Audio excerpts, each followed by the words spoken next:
छूटा जी तो कैला रंगदारी रे घड़ा चढ़ के मारबो बरियारी रे छूटा जी तो कैला रंगदारी रे घड़ा चढ़ के मारबो बरियारी रे तोरा बाप के न तोरा दादा के चिन्हबो बेटा सब गोली मारबो ताएगो गिनबो तोरा बाप के न तोरा दादा के चिन्हबो बेटा सब गोली मारबो ताएगो गिनबो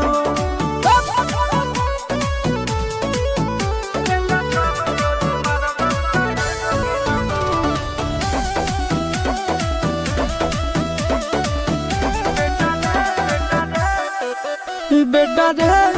काटा से ठोक देबो चिमनी के भाटा में झोंक देबो देखबो कवन बाप बचैतौ तोरा प्रशासन के गाड़ी भी रोक देबो बेटा जी सुनो बेटा रे काटा से ठोक देबो चिमनी के भाटा में झोंक देबो देखबो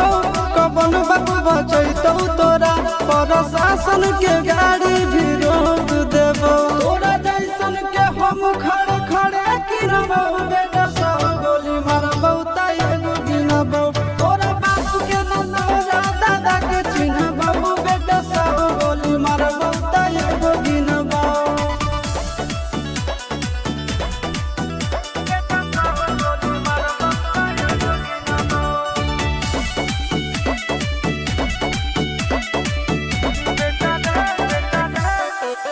बेटा रे दौड़ा के बाजार में मारबो गोली तोर कपार में रंगदारी जे करम भी बिहार में गड़ देबो गंगा जी किनार में इतना मार पड़तो ना बेटा बेटा रे दौड़ा के बाजार में मारबो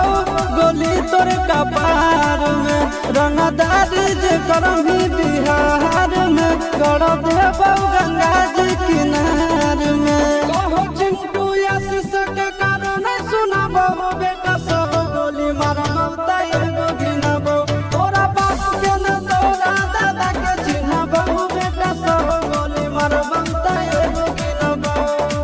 मारत मारत पिछुआरा लाल कर दे बेटा ध्यान से बाप इधर है।